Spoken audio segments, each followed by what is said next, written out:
Not one chance for a Democratic amendment. The gentleman's time has expired. To proceed. The gentleman's time has expired. Gentleman from Texas. Thank you, Mr. Speaker. I yield myself as much time as I may consume. The gentleman from Texas is recognized for as much time as he may consume. Mr. Speaker, this historic legislation before us today represents a crucial step to fulfilling our tax reform promise to the American people. But it's not the final step. We're Republicans. We believe the tax code doesn't belong to Washington, it belongs to the American people. We'll continue to work to make it better and improve at every step of the way.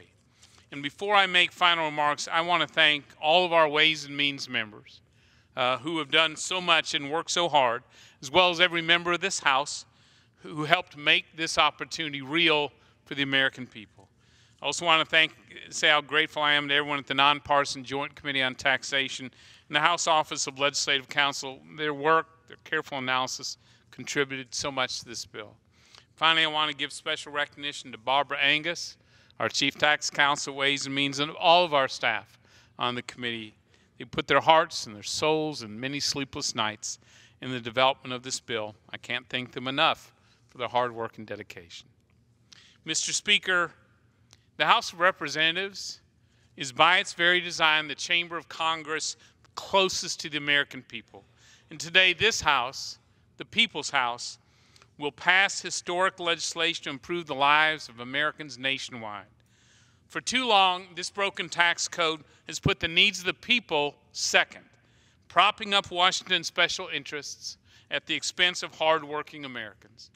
For too long, this broken tax code has rewarded companies for outsourcing American jobs instead of encouraging them to create jobs here at home. For too long, this broken tax code has eroded America's economic leadership around the world.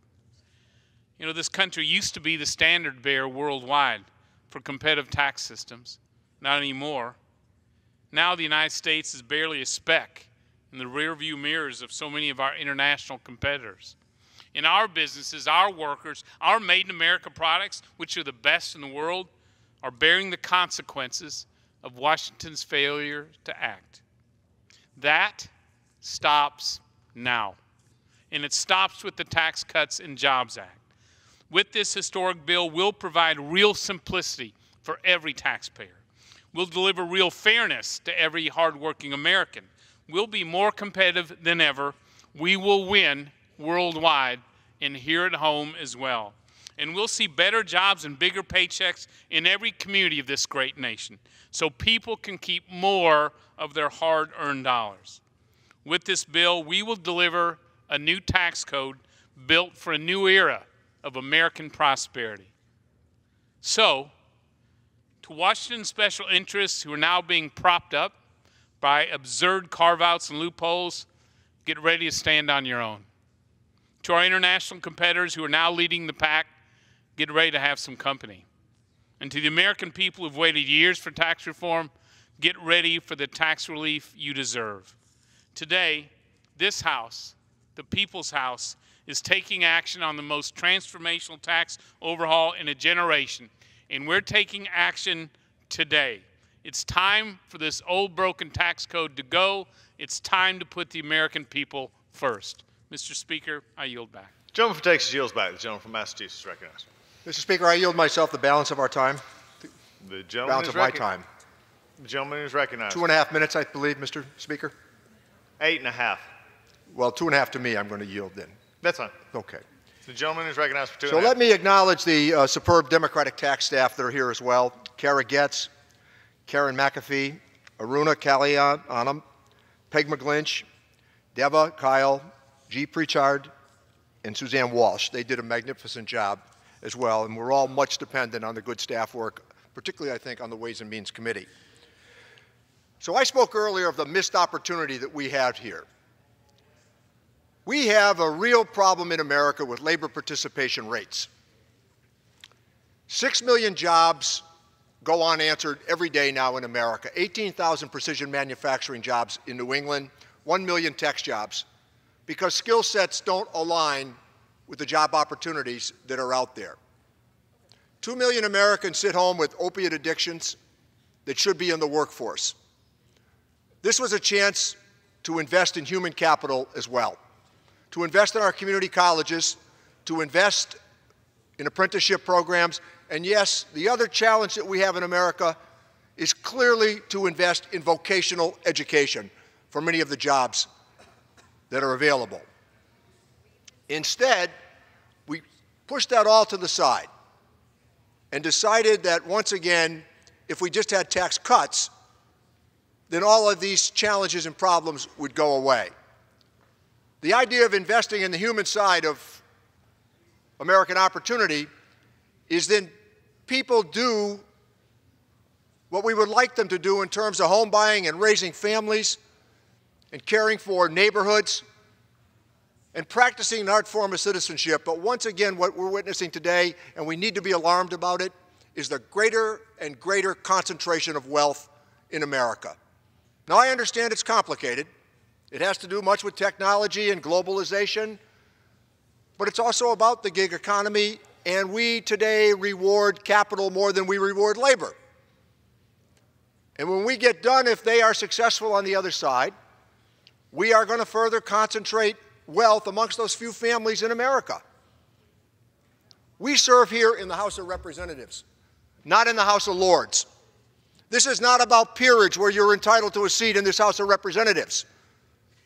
That's what's wrong. That's what Jefferson and Madison envisioned when they signed those bonds of the Declaration of Independence and the American Constitution to break with Europe. We don't practice divine right here. I wish the outcome here today, Mr. Speaker, would have been more genuine and it would have been different. Thank you. The gentleman from Texas is now recognized. Mr. Speaker, I am proud to yield 3 minutes to our Majority Whip and a tremendous leader in tax reform, gentleman from Louisiana, Mr. Scalise. The gentleman from Louisiana is recognized for 3 minutes. Thank you, Mr. Speaker. I want to thank my friend and colleague from Texas. Chairman Brady has done an incredible job at bringing this Tax Cuts and Jobs bill to the House floor.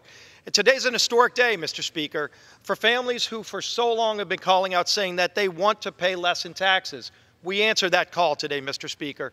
When you've heard the complaints, as myself and so many others have, every time we see a company move more jobs overseas, good high-paying jobs overseas, because America has the highest tax rate in the industrialized world, we finally do something about that today, Mr. Speaker, by cutting the corporate rates so that we can be competitive again and so that we can bring those jobs back home. Let's talk about something else that's going to be a benefit to hardworking families in this bill, Mr. Speaker. We finally simplify the tax code in a way that over 90% of American families will actually be able to do their taxes on a postcard. Just think of how much that's going to save for people that have to pay to have their taxes done because the code is so complicated and has become so massive that nobody can figure it out. We simplify the code. But let's go through those things. We lower tax rates. Everybody's going to see lower tax rates at every income level.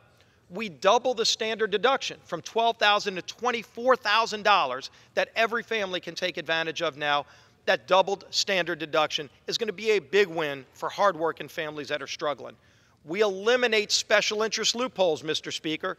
You might hear a lot of complaints out there from people who have been able to get their little piece of the tax code. The problem is every time somebody gets a special interest loophole, it costs the rest of us. Now we get rid of those loopholes so that everybody can pay less in taxes. That's a big win for hardworking families. Mr. Speaker, in our bill, we completely repeal the death tax, probably one of the most immoral parts of our code, where small businesses, family farms, if their loved one dies, the first thing they're thinking is grieving for their loved one.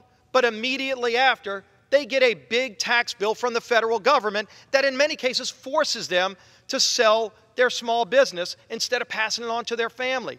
That's part of the American dream. They pay taxes on it. We repeal the death tax. We deliver a much fairer code, Mr. Speaker. But again, what this bill is about is finally putting more money in the pockets of hardworking families. It's about getting our economy moving again and creating jobs. Families recognize when they see the highest corporate tax rate in the industrialized world, tens of thousands of jobs, going to countries like Ireland and Canada. Look, I love Ireland and I love Canada. I just don't want them to have tens of thousands of our good jobs. Let's bring those jobs back In our bill, we do that, Mr. Speaker. This bill is a win for hardworking families. This puts money back in the pockets of people who have been struggling so long, and it allows the economic growth that's going to see wages finally increase. After 10 years of a stagnant economy, it's about time we finally answer the call that millions of Americans have been asking us to do for so long, Mr. Speaker. Let's pass the Tax Cuts and Jobs Act and get our economy moving again. I yield back the balance of my time. Gentleman's time has expired. Gentleman from Texas reserves. Gentleman from Massachusetts now recognized. Thank you, Mr. Speaker. And with that, I'd like to yield 5 minutes to a very capable legislator, the Democratic whip, Mr. Hoyer, for 5 minutes. The gentleman from Maryland is now recognized for 5 minutes. I thank the gentleman for yielding. This is the most irresponsible bill that I will have been confronted with in the 37 years that I have been in the Congress of the United States. This bill, Mr. Speaker, is both reckless and feckless. It is reckless because it would add more than $1.7 trillion, the chairman says over $2 trillion, to the debt over a decade in a shameful act of hypocrisy for its supporters who for years have called for fiscal responsibility.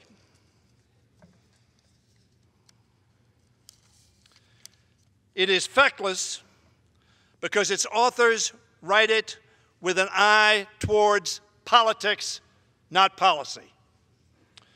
There is no courage in voting for this bill. It is easy to vote for a tax cut. What is hard to do is paying for what we buy. And neither side does that particularly well. There is no courage in voting for this bill, only a suspension of common sense and their now abandoned commitment to fiscal sustainability. Furthermore, my Republican friends call this bill a tax cut. The gentleman who just spoke, the whip, said it's a reduction in rates. But 36 million working Americans will receive a tax increase under this bill. So it was a very careful articulation of reduction of rates. But taxes for 36 million Americans, working Americans, will go up. Furthermore, they call this bill a tax cut. It's not a stretch of the imagination to presume that, given Republicans' urgency to reject bipartisan compromise and deflect public input, the members of this House will be asked to accept whatever version of the tax bill can pass the United States Senate. Yesterday, the Senate Finance Committee, listen to me, my colleagues, the Senate Finance Committee rejected this bill 36-0. The Senate Finance Committee, headed by Republicans, rejected this bill 36-0.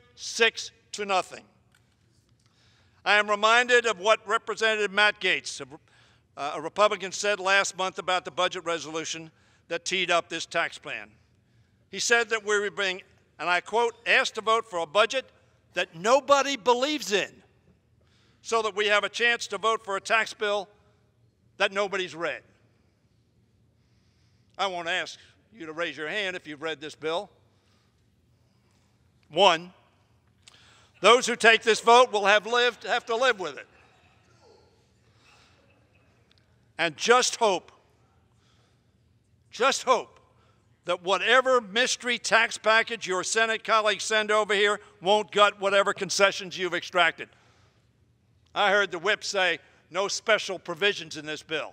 I don't have the time to go through every special provision that has been used to get people to vote for this bill. Mr. Speaker, this isn't the tax reform the American people were promised, or the tax reform that American people want. Let's sit down together. Let's sit down together, Mr. Chairman. You and Mr. Neal, two responsible, good Americans. Sit down together, not in a partisan way, but in a bipartisan way. That's the way we did the '86 bill. That's why it was such a responsible piece of legislation. Let's enact tax reform that focuses on the working class, the middle class, the people who need the money, not give over half of it to the richest people in America. I don't have any beef with them. We'd all like to be rich. But they don't need a tax cut, and the middle class does. Why give 50% of the revenue to them? Let's enact tax reform that focuses on them. Let's enact tax reform that doesn't give half the benefit to those making more than $900,000 a year. Let's enact tax reform that improves our long-term fiscal position, rather than adding the $1.7 trillion to our debt that the CBO projects that this bill would add. As former Treasury Secretary Robert Rubin pointed out in an op-ed in today's Washington Post, and by the way, he was the Secretary of Treasury during the only 4 years of balanced budgets that we have experienced in the last 50 years. May I have one additional minute? The gentleman's time has expired. Vote no on this bill. Look to your souls, not your polls, Gentleman's or time your has political expired. accounts. Reject this sellout of Gentleman's America's time has future. expired. The gentleman is no Vote longer recognized. The gentleman from Texas is now recognized. Mr. Speaker, I'm honored to yield 1 minute to the gentleman from California, our majority leader and a champion for tax reform, Mr. McCarthy. The gentleman from California is recognized for 1 minute. I thank the gentleman for yielding, and before I begin, I want to thank the gentleman. I want to thank him for all those Americans out there that have waited decades for this, for the hours that you have listened, for the numerous hearings you have gone through to get us to this day. Now, Mr. Speaker, I stand before this body, but I want to speak to the people watching us at home right now and who will hear us in the hours and days to come. I want to speak to the people who stretch their budgets to get to the next paycheck. I want to speak to the people who are starting to wonder if the American promise no longer applies to them. You need a comeback. America needs a comeback. If we are successful today and the weeks to come, you will keep more of the money that you earned. You will have more in your paycheck. Your life will improve. If we succeed, you will succeed. But if the leaders and obstructionists on the other side of the aisle win, you will lose. You see, they want Washington insiders and bureaucrats to keep more of your hard-earned income. They think it's theirs to spend. We think it's yours. Now, I've tried my best to understand their opposition. And I've listened to the pessimistic leaders of a party that once upon a time claimed they stood for the common man. Without a shred of evidence, they are certain our plan won't work. They drum up a stale argument from 30 years ago, saying all this bill does is help the rich. They call it a middle-class tax hike. That same paper our colleague just held also has fact checkers. But the fact checkers gave them not one, not two, not even three. The most Pinocchios you can give, 4 for that lie. Every honest person sees this as a tax cut for hardworking Americans. This bill increases the child tax credit, increases the standard deduction, increases wages, and is already bringing back jobs to America. The fact is, the first $55,000 an average family of 4 earns will not face a single penny of income tax. Not a single penny. So what are these party leaders defending by their opposition? It's not the people. After all, there's not a single person I've ever met in this nation that wants higher rates, lower wages, fewer jobs, and a more complicated tax code. No, they aren't defending the people. They're defending loopholes for the special interest, corporate welfare, and carve-outs for lobbyists. They're defending the abusive tactics of a status quo in the IRS. And you know what I find most absurd? They're defending the reckless tax and spend of broken states across this country. They have made it their mission to increase taxes on our fellow citizens. And my friends on the other side of the aisle, they have the audacity to call this a tax increase. In the end, they're defending a broken status quo. You know what I think, Mr. Speaker? I think that voting no on a plan that lowers taxes, higher wages, and more jobs, and a simpler system, that isn't about Republicans and Democrats. Voting no is telling the American people you do not have faith in them to rise if they're given a fair shot. Well, Mr. Speaker, I have a simple question for this House and for everyone who's watching at home. Do you want higher taxes and less money in your pockets? Or do you want lower taxes and more money? I think we sent a message to the doubters and the critics. The American people do not want hard work to be punished. We do not accept decline. We do not accept that Washington knows how to spend our money better than we do. So I have a different message for the American people. To those trying to find a job, that long search is coming to an end. This is your comeback. To those sick of just getting by and fighting for a raise, this is your comeback. To those struggling to keep your small business afloat, to pay your employees, to help your neighborhood, this is your comeback. To every American who ever dreamed of being an entrepreneur and owning a small business, this is your comeback. To every mother and father starting a family, raising your kids and trying to give them more of an opportunity than you ever had, this is your comeback. Now, I put hope in the American people. This bill puts hope in our American people. Because we trust the people. That's the start of America's comeback. I yield back. The gentleman yields back. The chair reminds all members to address their remarks to the chair and not to the perceived audience.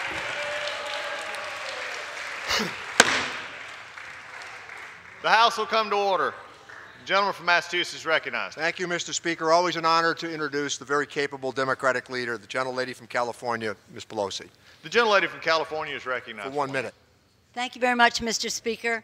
I thank the gentleman for yielding and thank him for his superb leadership as the top Democrat on the Ways and Means Committee.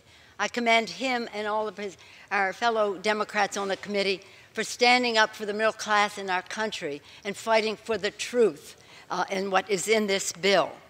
Mr. Speaker, this vote today is a defining moment for our country. Our votes today will decide the future of the American middle class and those who aspire to it, the future of our children and our grandchildren, the future of the United States of America as the land of opportunity.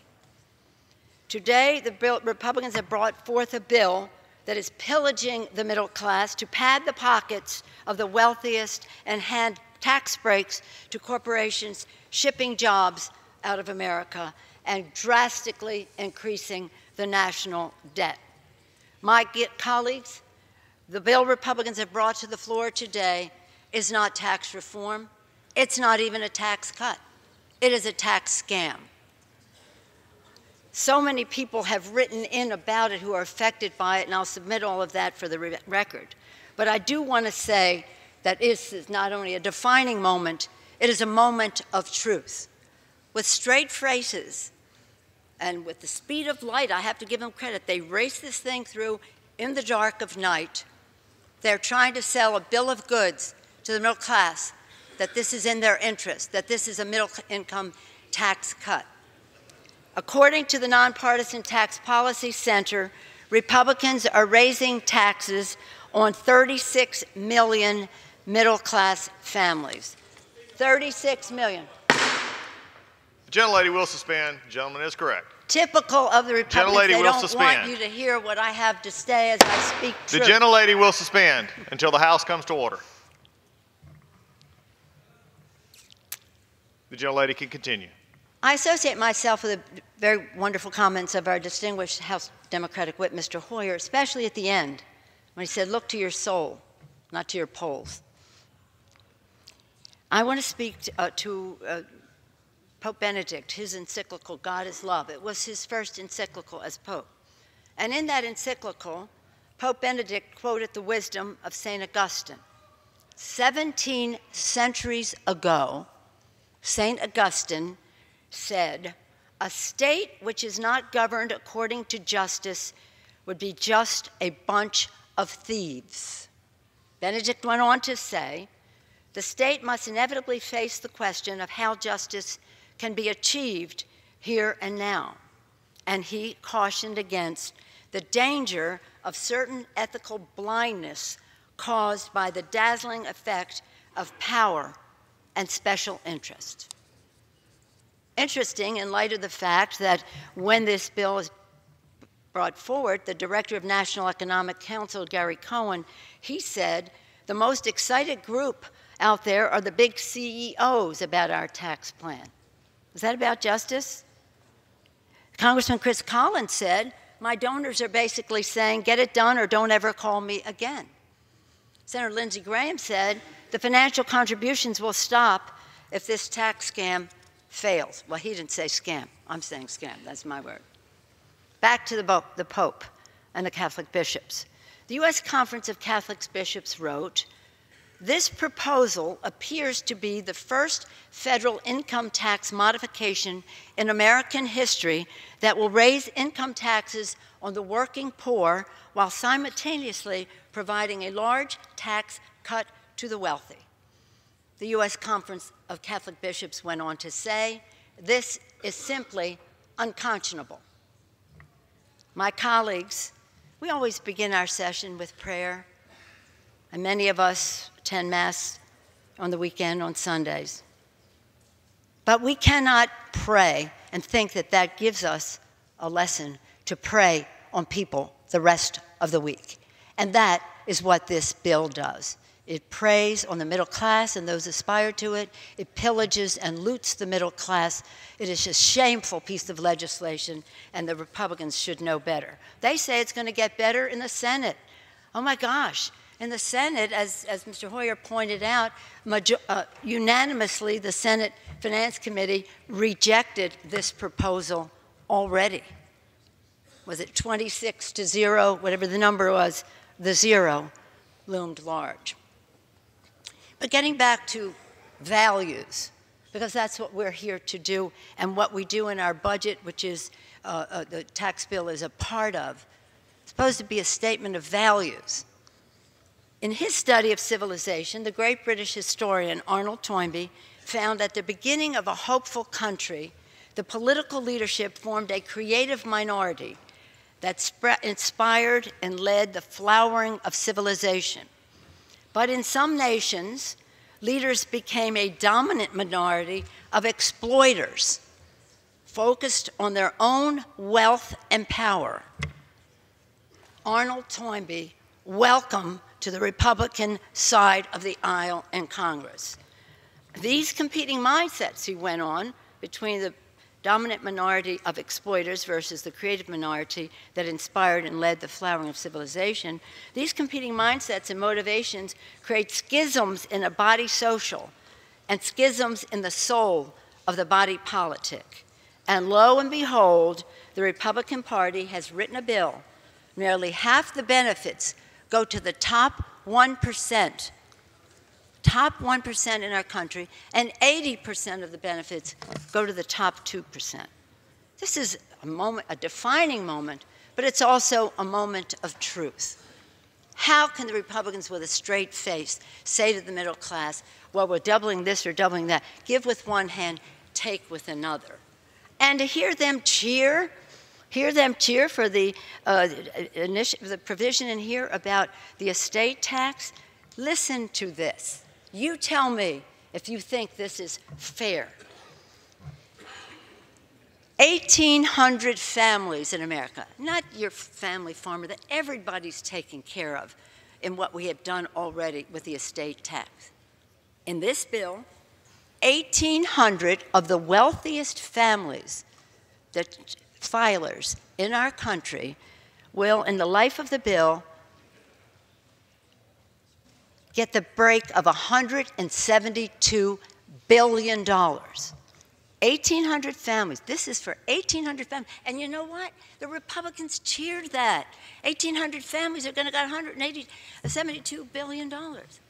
They cheer the fact that $1.25 up to $1.5 trillion in tax cuts goes to corporate America, while at the same time giving them another tax break to send jobs overseas, at the same time absolving them of any responsibility when it comes to state and local taxes, while insisting that individuals pay the state and local, lose the state and local tax deduction, but corporations do not. And listen to all of it. Were they cheering when they're saying to a teacher, here they're cheering when they say to a teacher, you may bring supplies to your school because your school and classes need that. God bless you for that. But we're taking away your tax, the tax deduction that goes with that. What? Is that something to cheer about? They're saying to students who get a $2,500 tax deduction on interest on student loans, forget about that. Even though it may make the difference between your attending college or not, forget about that. We're too busy giving a tax cut to those 1,800 wealthiest families in America so they can get $172 billion in tax breaks over the next 10 years.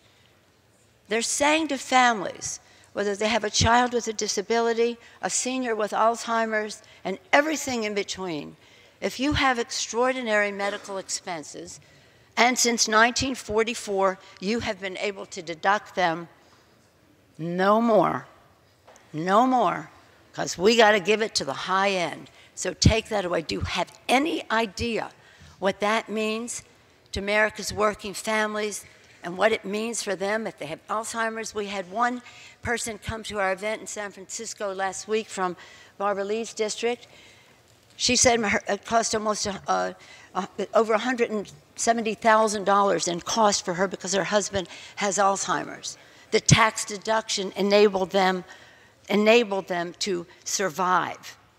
She said, I can't even imagine the cruelty that decided that this should happen in this tax bill. So understand what this means in people's lives and tell the truth about it. Tell the truth about it. Republicans want you to believe that their trickle-down tax break for the rich will pay for itself. Never has happened. Never has happened. As Bruce Bartlett, architect of Jack Combs Supply Side Economics, said, it's not true that this trickle-down economics pays for itself. It's not true. It's nonsense. And he went on to say it was BS in the full extent of those words. This tax scam won't create jobs. It won't raise wages. It will only fill the coffers of the donors and the fat cats. The GOP tax scam will add trillions to the debt and stick our children with a bill that you cannot pay off. And none of us will probably be around by the time the full impact of the hemorrhaging of the debt in the second 10 years of this bill will require big tax increases. Look to the Kansas example. The gentleman is correct. The House will come to order. I thank the gentleman. The gentlelady will still continue to pause. Maybe I'll have to use my mother of five voice so that you will listen. The gentlelady will continue to pause. The member has made a valid point, and the chair will get the House in order before the gentlelady continues.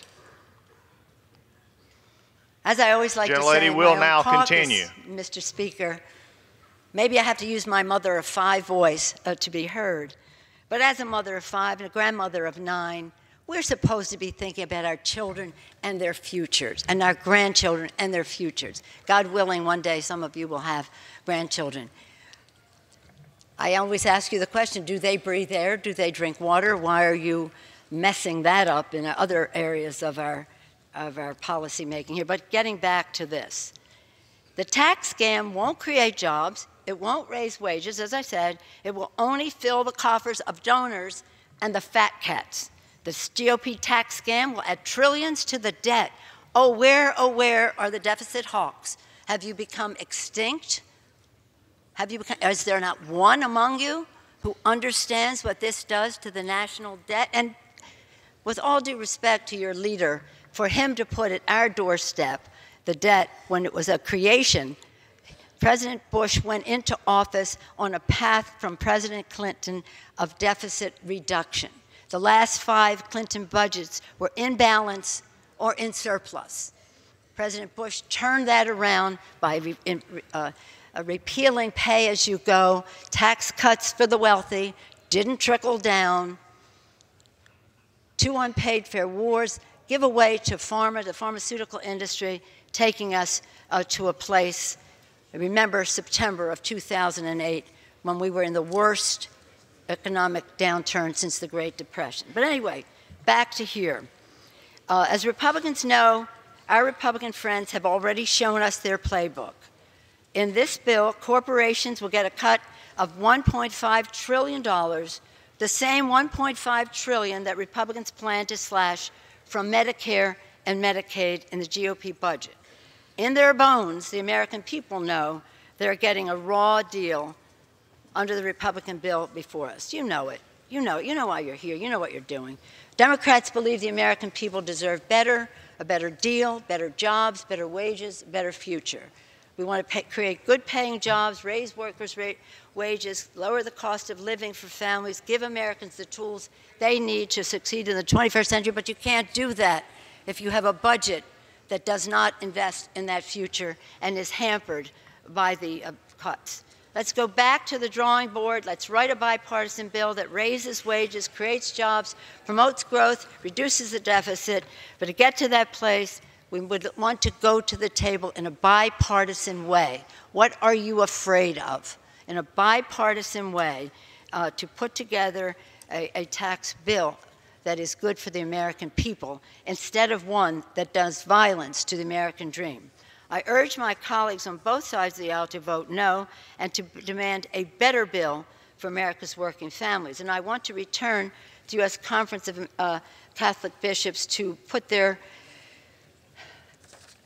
fabulous statement about this tax bill in the record. And I return to one of their statements. This proposal appears to be the first federal income tax modification in American history that will raise income taxes on the working poor while simultaneously providing a large tax cut for the wealthy. And the Senate is not going to make it better. They have already said they're raising taxes on those making under $75,000 and giving tax cuts to the wealthy. They've already said they're going to take affordable care away from 13 million Americans. I don't know how that's making it better. That might be something you applaud, but I certainly hope you would not vote for. With that, I yield back the balance of my time. The gentlelady yields back. The chair would remind all speakers to direct their comments to the chair and not in second person. The gentleman from Texas is now recognized. Mr. Speaker, no one man has plowed the field for tax reform for more years, more boldly, or more effectively than the gentleman from Wisconsin. I'm pleased and proud to yield 1 minute to the Speaker of the House, Mr. Ryan. Yeah.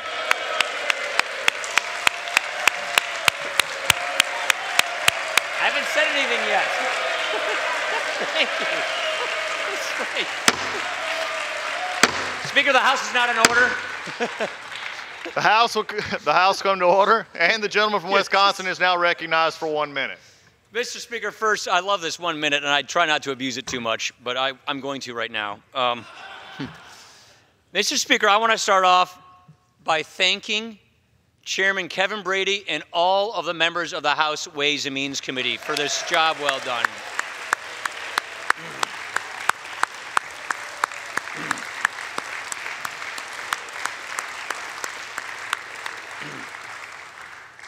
Mr. Speaker, we are in a generational defining moment for our country.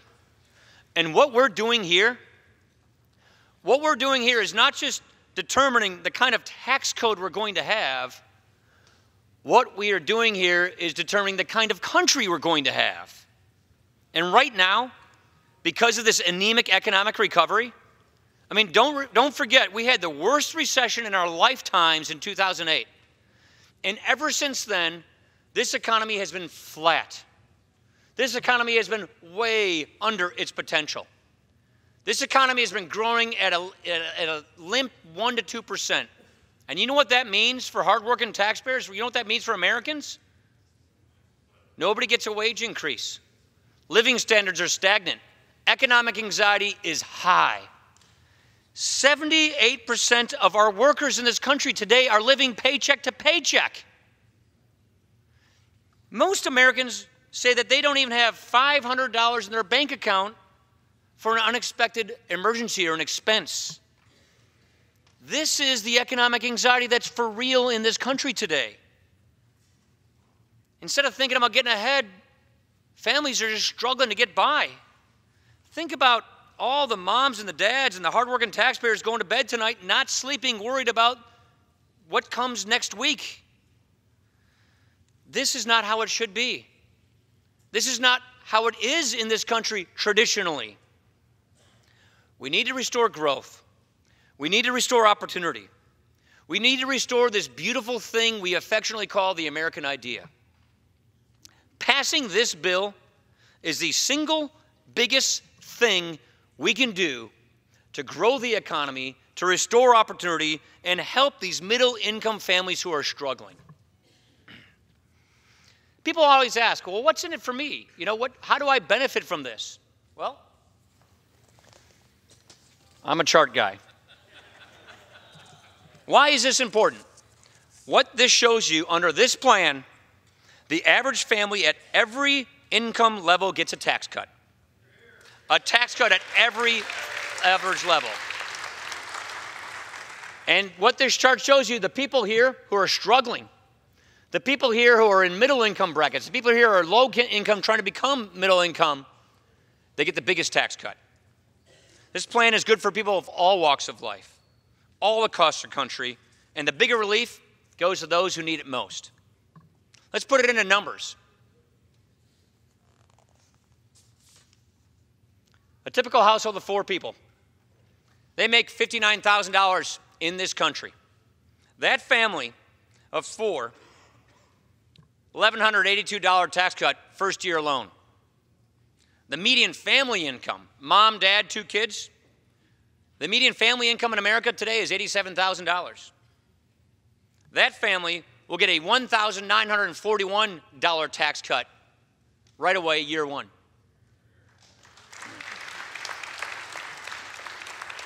So if you're one of those 57% of Americans who say you don't even have $500 to go to an emergency, this really helps you. Let's talk about those people who itemize their taxes, who live in high tax states. Let's talk about maybe a couple making $115,000, living in a high tax state. Let's say they've got $8,400 in a mortgage interest payment and $6,900 in property taxes for the year. They can still write all of those off under this plan, and they will still see a tax cut of $1,130. If they got kids, an even larger tax cut.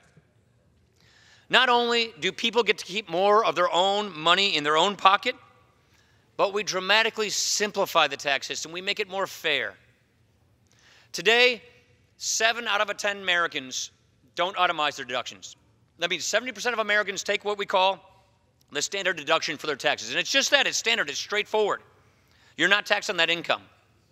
But over the years, Washington has piled on special interest loophole after special interest loophole after special interest loophole. And these loopholes are skewed to the people who are wealthy, who are well-connected, who can afford all the tax lawyers and all the accountants to navigate the tax code so they can get a good deal. But if you're not in that group, if you don't have the lawyers and the accountants, and you're just scraping away in your middle income, you don't get those deals. So what we want to do is take those loopholes away, make it fair for everybody, lower tax rates, and make it easy. Here's how easy this gets.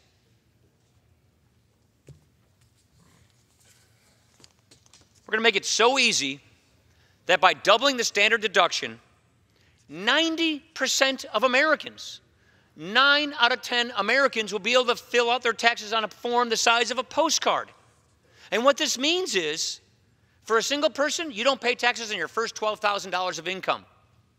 For a couple, for a married couple, you don't pay taxes on your first $24,000 of income.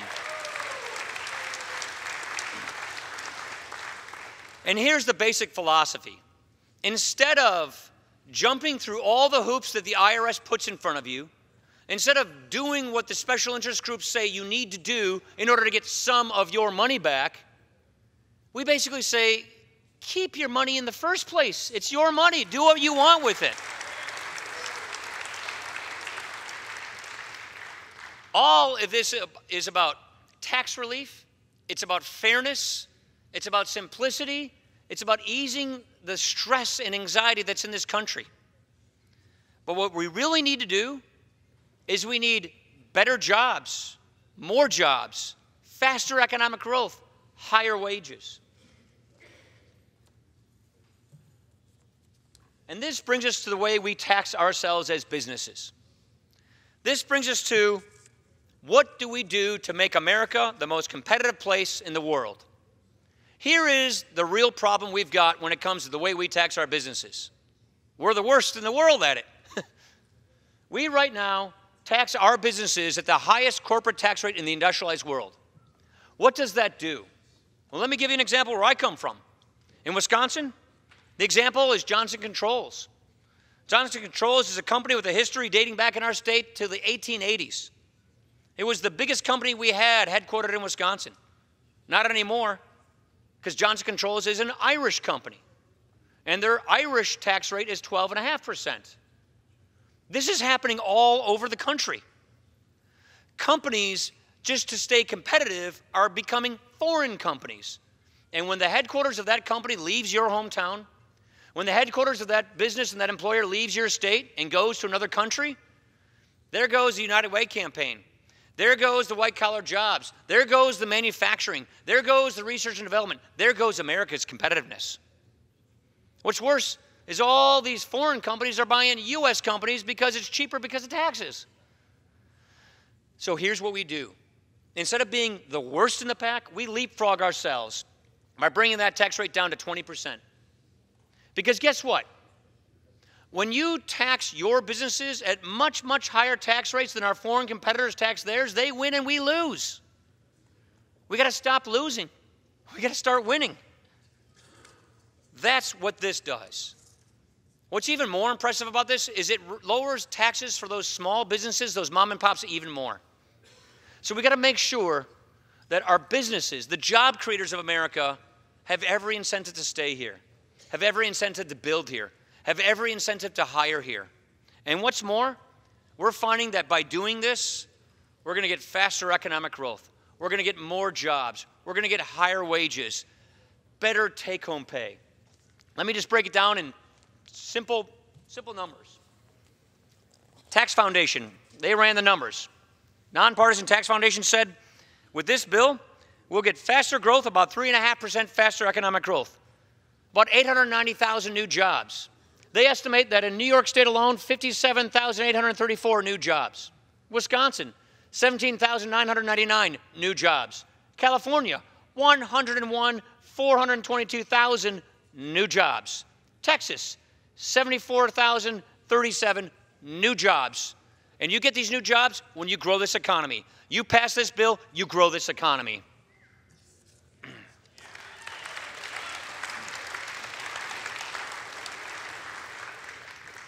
And so why do we do all of this?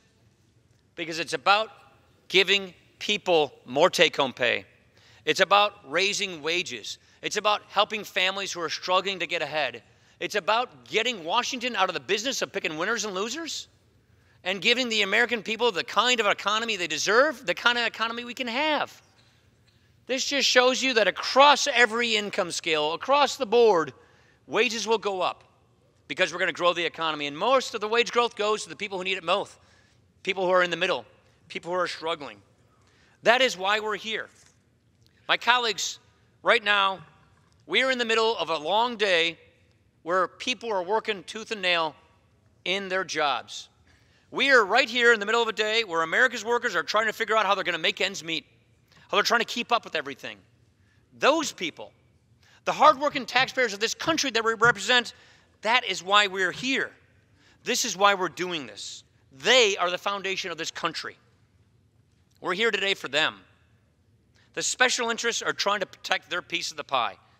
All the negativity you see out there, there's probably a special interest group back there trying to keep their special niche in the tax code. It is fine time, it is high time we root that out, we don't settle for the status quo, and we give people the kind of tax code that they need and they deserve. It has been 31 years since we last did this. And it is finally time that we get the general interests of this country to prevail over the special interests in Washington.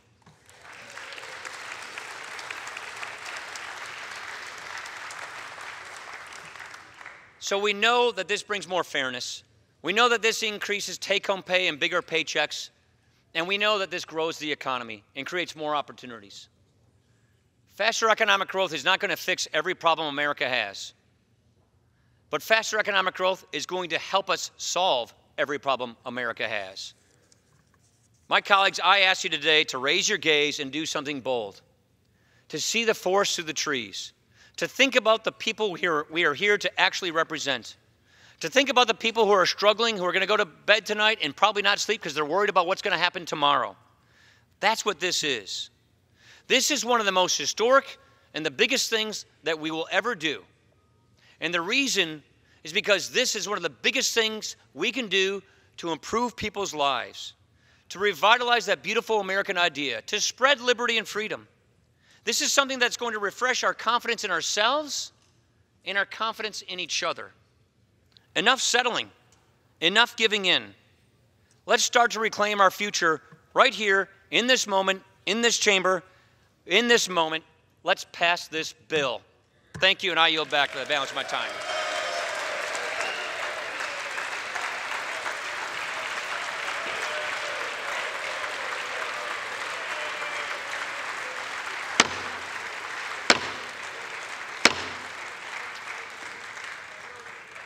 The gentleman from Texas. Does the gentleman from Texas yield back his time? I do yield back, The Mr. gentleman from Speaker. Texas yield back his time. All time for debate has expired. Pursuant to House Resolution 619, the previous question is ordered on the bill as amended. The question is on engrossment and third reading of the bill. Those in favor say aye. Those opposed, no. The ayes have it. Third reading. Union Calendar number 302, H.R. 1, a bill to provide for reconciliation pursuant to Title II of the concurrent resolution on the budget for fiscal year 2018. The question is on the passage of the bill. Those in favor say aye. Those opposed, no. In the opinion of the chair, the ayes have it. Mr. Speaker. Massachusetts rise. I ask for the yeas and nays.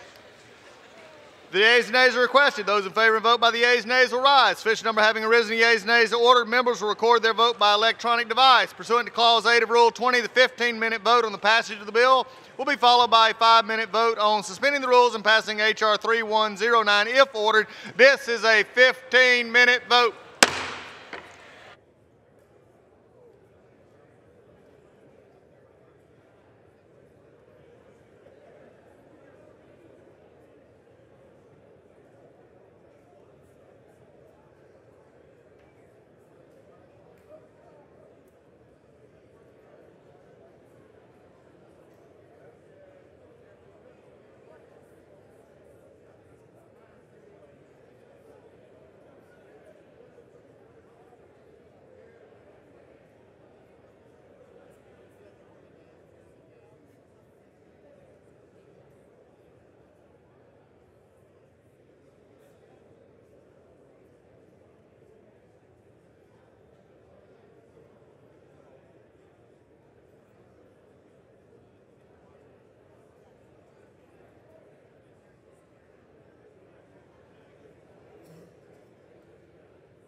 On this vote, the yeas are 227, the nays are 205. The bill is passed. Without objection, a motion to reconsider is laid upon the table.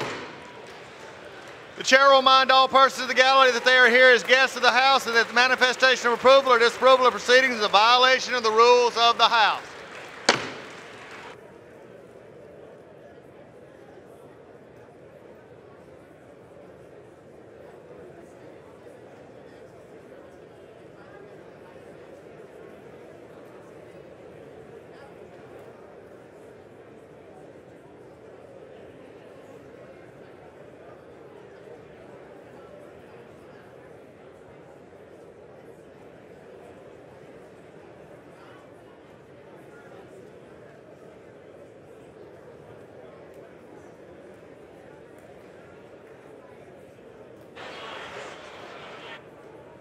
The unfinished business on the question suspending the rules and passing H.R. 3109, which the clerk will report by title. H.R. 3109, a bill to designate the facility of the United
for Steve-O, I think so, right? Congratulations, Paul. Hey, thank you, Bill. Chart man. We're doing your chart man. And you also here and here. We're waiting for Kathy, too. Kathy and Brady. Here comes Kathy. Doesn't this look better than I did? We got our Remember when you had to do that fast? pull the bill? I felt bad They're for like you by that day. myself. You know, I felt bad for you, but I was glad it was you.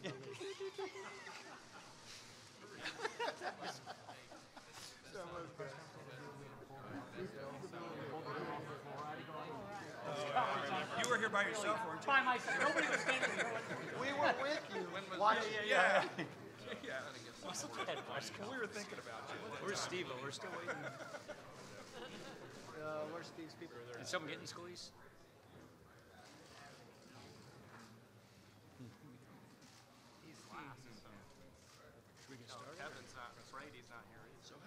Yeah, we need Kevin Brady too. Is someone working on Scalise and Brady? How long did the president stay I didn't have nothing to do with it. Good half hour. So what was he? We had a meeting afterwards. To just go you over, did? Like, yeah, we had a meeting to go over just caps and just all the issues. I wondered what was going on because, you know, they kept the upstairs. Yeah, no, he wasn't in my office. So it was myself, the president, and John Kelly, and Nick Levine, going over the caps deal we're working on, what's in the year look like, just planning. Okay. We were going to do it in the White House, but it made sense to do it here because everybody was here. Well, they're in committee right now. We'll get there. Okay. We'll get there. 1 week and we're already passing tax reform. Yeah, I know. Hey, thanks, John. This is what we got here just in time. What a difference one person.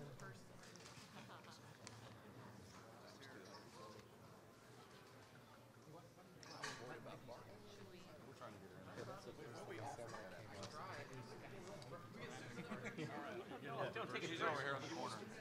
Susan's over here. Okay, what about Steve? Just waiting for Steve. There's. All right.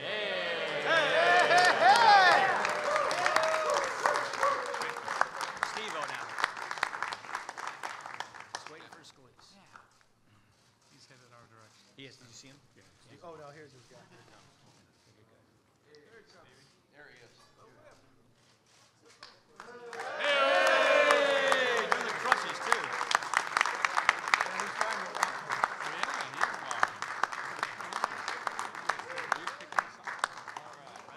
Yeah, ready. Come on in.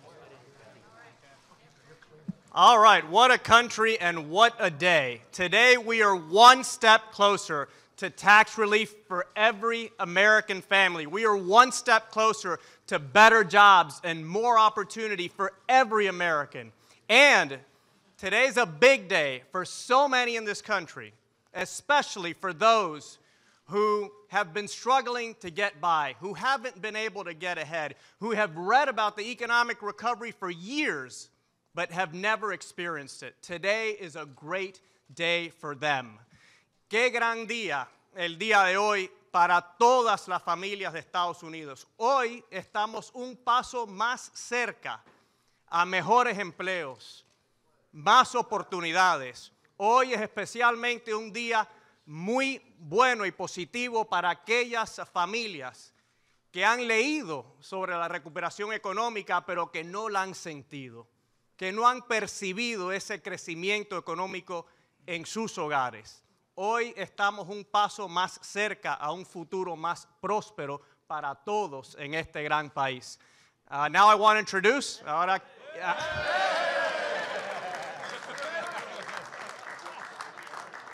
you know how to say ways and means in Spanish? El presidente del Comité de Medios y Arbitrios, Ways and Means, Kevin Brady. Thanks, buddy. This is an incredibly exciting day for the American people, and it would not be here for them without incredible leadership from Speaker Ryan and our leadership team, our members in the House, and especially I want to thank the 24 members of the House Ways and Means Committee, Republicans. Amazing job there. Think about it, for the first time in 3 decades, the House just voted to pass sweeping tax reform bills. We just passed a bill that'll bring relief, simplicity, and fairness to Americans to every corner of this country. And we just took a major step toward delivering more jobs, bigger paychecks, and a stronger economy to hardworking people and job creators along Main Street all throughout our communities. Think about what this means. For a typical middle-income family in my district, it means they'll save over $2,000. For that small business along Main Street, who they work their tail off weekends, evenings for their family, that entrepreneur who's right on the cusp of finally making it, this bill means over $3,000 in tax relief. And for Texas as a whole, look, I'm going to welcome those 74,000 new jobs that are headed our way because of tax reform. And it also means hardworking Americans everywhere are going to see more in their paychecks, and they need it so badly. We all know this quote, Will Rogers, the difference between death and taxes, that death doesn't get worse every time Congress meets. It's funny, but it really perfectly captures how most Americans have come to feel about our tax code over these past decades. Because with the tax code we have today, Americans have seen it get worse and worse and worse. They've seen it get more unfair, more complex, and even more uncompetitive. Well, when Congress met today, Americans finally saw something different. They saw us all come together to make our tax system better for them in our nation. Today was a major step forward, but this is certainly not the last step in our tax reform journey. We still have a way to go. We'll continue to listen to the American people. We've always said this is not our tax code. It belongs to the American people. We're going to listen to them and their representatives to make this better at every step in the way. And I look forward, and all of us in this room look forward to working with President Trump in the Senate to get this bill to the President's desk by the end of the year. We're committed to getting it done and delivering for the American people. Thank you.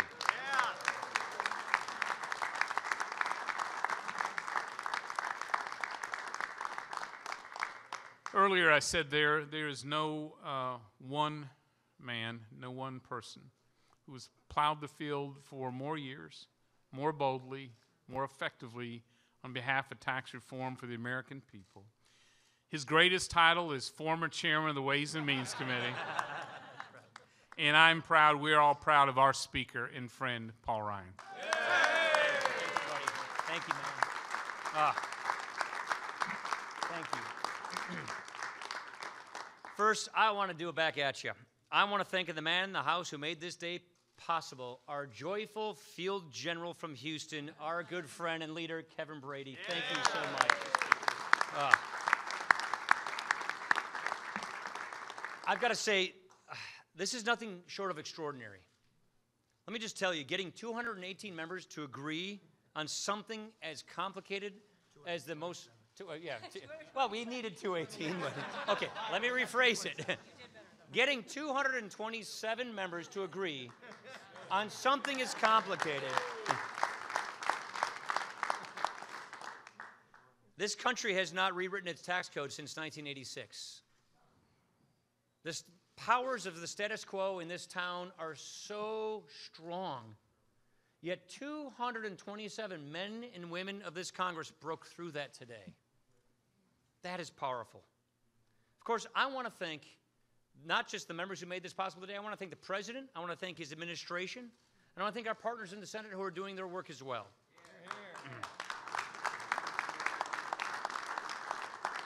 From the very start, we said that failure is not an option, and the President and his team have worked so constructively every step of the way with us.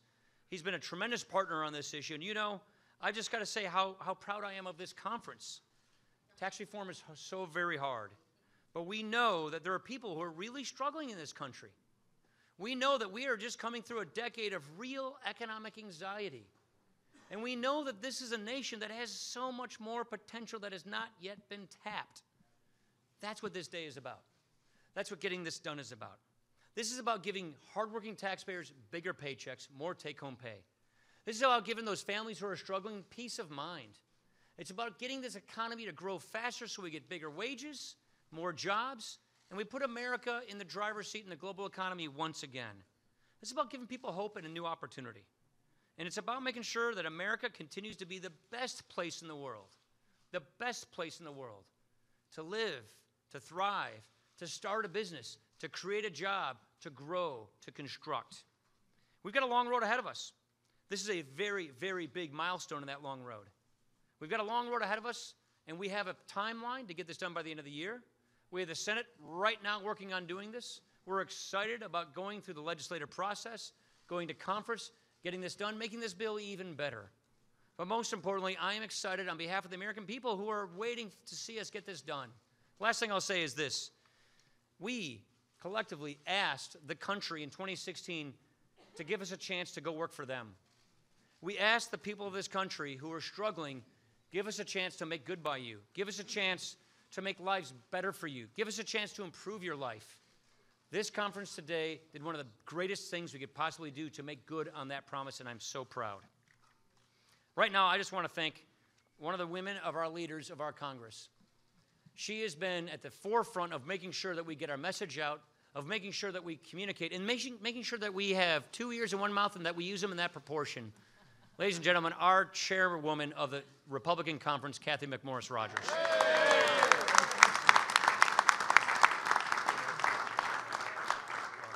Well, this is an exciting day for the American people. It's an exciting day for the American economy. We stand here as representatives of families and small businesses and farmers all across this country who have spoken, who have told us they want tax relief, that they want an opportunity for a better life. And today we are proud to stand, we are excited to stand and give them hope for a better tomorrow. You know, we all have the chance to travel around the country, and I was recently down in North Carolina, and I heard a small businesswoman. She came up to me and she said, you know what? If you're able to get tax reform onto the president's desk, I'm going to tear out this wall. I'm going to double my business. I'm going to double the number of employees. And we heard those kind of stories repeated over and over and over. We want people to have larger paychecks. The small business owners who kept telling us, we'd like to be able to pay our employees more.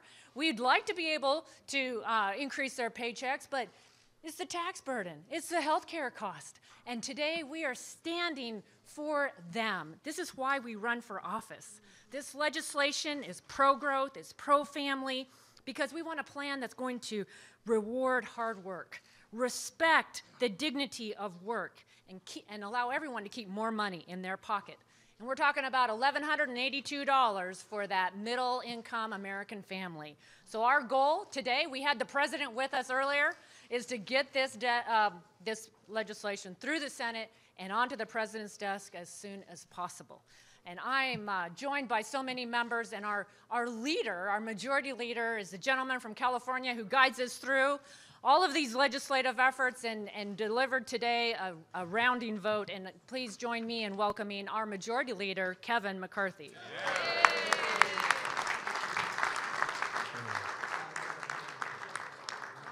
Today is a critical day. You know what today sends? For everyone who is listening, for everyone who's watching, it's a sign that your Congress listens to you. For too long, you have waited to get your wages increased. We are successful with the next step. I want you to check your check come next year. Check that check, because your withholding, your income will be up. For everyone who ever dreamed of being an entrepreneur, this is your opportunity. For everyone who ever dreamed of starting a family, of raising 2 kids, you know what this bill means? Your first $55,000 you earn, you will not pay 1 penny in income tax. Not 1 penny. For the dream to make sure that America stays on top, that the next century is ours, this will bring competition back to America. We've already seen CEOs who have left because of the burdensome of this tax code, that has moved to another country to make the decision to move back. And most importantly, it means America is back. I want to take one moment, and I do want to thank Kevin Brady. never got to serve with Ronald Reagan. But when I watched the demeanor of this chairman, his cheerful persistence, always finding the opportunity on the other end, always listening and finding a solution. He may not be as tall, but he stands taller than any of them today.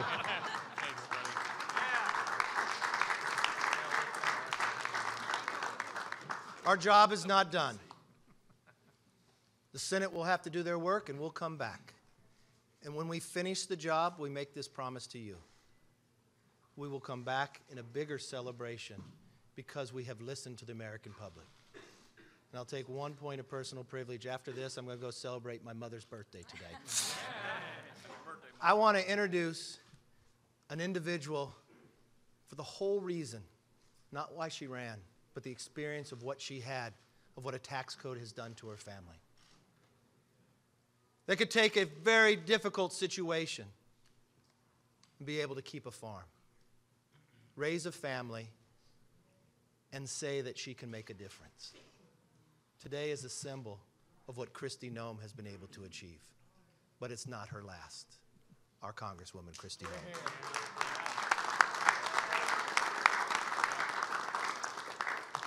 So it was almost 24 years ago that my dad was killed in an accident in our farm.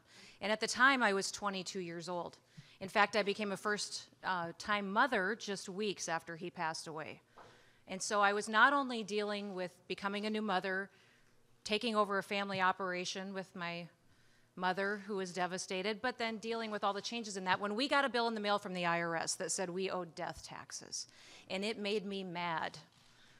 In fact, it's one of the reasons why I originally ran for office back in South Dakota for the state legislature. I felt like we needed more normal, everyday people making our laws in this country work for them, instead of it being the other way around, our laws hurting them.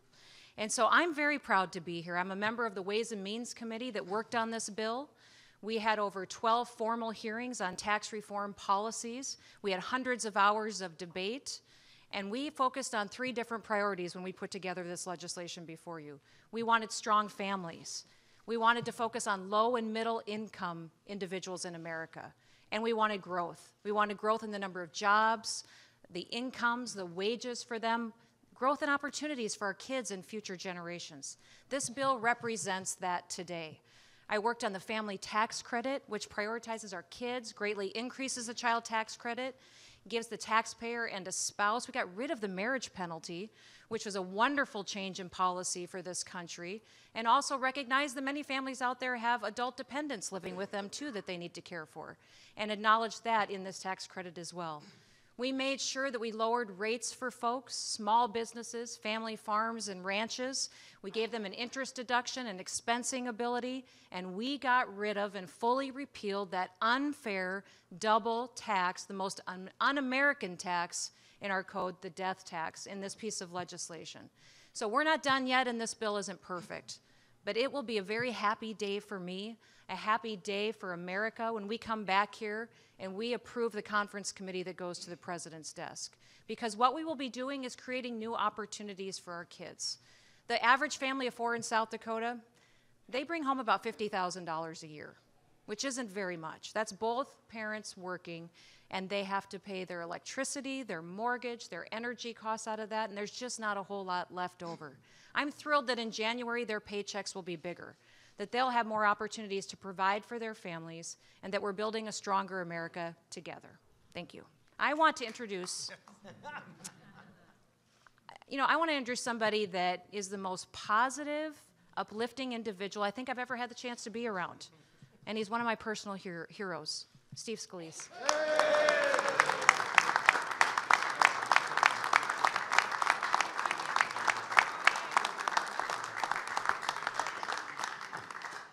Thanks so much, Kristi. This is an exciting day for hardworking families who have been so hungry for tax relief, so hungry to see our economy take off again, fed up with watching a stagnant economy where wages are stuck. And like me and so many other people, these hardworking families that are sick and tired of watching our good jobs move overseas because we had the highest tax rate in the industrialized world, All that changed today with the passage of this bill, the Tax Cuts and Jobs Act. And I want to thank my colleagues, those standing behind me who didn't put up 218 votes, which would have been okay. 217 was actually the magic number today. But instead, the 227 colleagues who stood up today for hardworking families too and said that they want to help cut taxes for families across the board. This is an exciting day for our economy. And I just want to thank President Trump. Every step of the way, President Trump was directly engaged, kept talking about how he wanted to push those tax cuts further and further down to the middle class to make sure that this was fair for everybody. It's not just corporate tax cuts, which are critically important at bringing jobs back to America and getting our economy moving again, and increasing wages, but he also wanted to make sure that that single mother who's out there working 2 or 3 jobs gets that same tax relief as well. And Chairman Brady and his committee, who did such an incredible job at working overtime to make sure that all of those objectives were met. And it wasn't just President Trump. I want to thank our former colleague, Vice President Mike Pence, who was so helpful as well and reached out. This was an all-hands-on-deck effort from the White House. President Trump on down, making it clear that they're going to fulfill the promise that we've also made, that we're going to stand up for working families. We're going to provide tax cuts and relief for working families. And we're going to get this economy moving again and bring those jobs back to America. Today is a great win for the American people. Now the Senate gets to do their job and finally go to a conference committee where we pass a bill by the end of this year and put it on President Trump's desk so we can finally make America great again and get our economy moving again. Congratulations to all of my colleagues. Let's go get this done. Thank you, everybody.